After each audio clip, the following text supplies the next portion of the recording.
नमस्कार विद्यार्थी मित्रांनो, चला तर आज आपण फॉरेन्सिक सायन्स लॅबोरेटरी मुंबई यांचं 27 फेब्रुवारी 2025 रोजी आलेलं जे महत्त्वाचं अपडेट आहे त्याच्या संदर्भातला अपडेटेड व्हिडिओ मी तुमच्यासाठी घेऊन आलेले.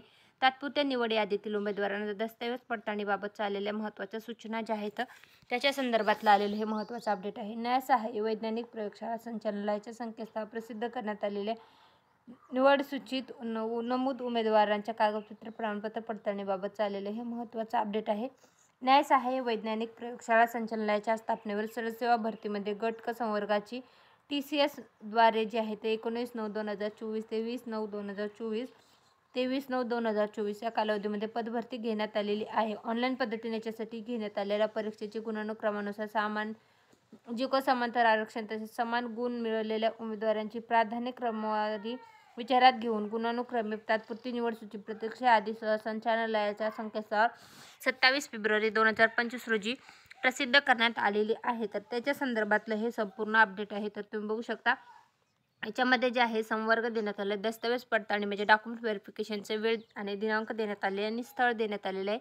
डॉक्युमेंट व्हेरिफिकेशनसाठी न्यायसहाय्य वैज्ञानिक प्रयोगशाळा संचालनालय हसबुग्रा मार्ग कलिना विद्यानगरी सांताक्रूझ पूर्व मुंबई येथे असणार आहे.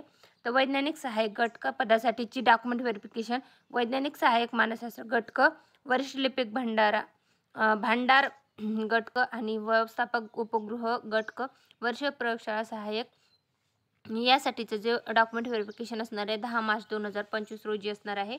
त्यानंतर असणार आहे वरिष्ठ प्रयोगशाळा सहाय्यक गट क, कनिष्ठ प्रयोगशाळा सहाय्यक गट क आणि वैज्ञानिक सहाय्यक संगणक गुन्हे ध्वनी व ध्वनिफिती विश्लेषण गट क 11 मार्च 2025 रोजी असणार आहे. तर त्याच्या संदर्भातला आलेलं हे महत्त्वाचं अपडेट आहे.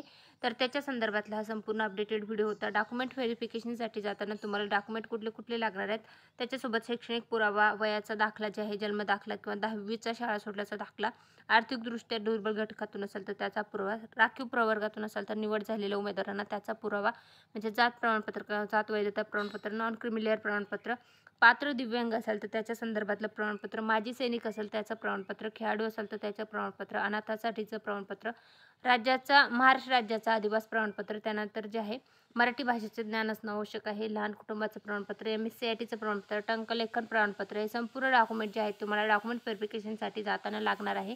तर त्याच्या संदर्भातला हा संपूर्ण अपडेटेड माहितीचा व्हिडिओ होता. तर व्हिडिओ आवडला असेल तर व्हिडिओ नक्की लाईक करा. अशाच नवनवीन माहितीपूर्ण व्हिडिओ पाहण्यासाठी आपलं चॅनल सबस्क्राईब करायला विसरू नका आणि तुमच्या फ्रेंड्स फॅमिलीपर्यंत व्हिडिओ नक्की शेअर करा. धन्यवाद.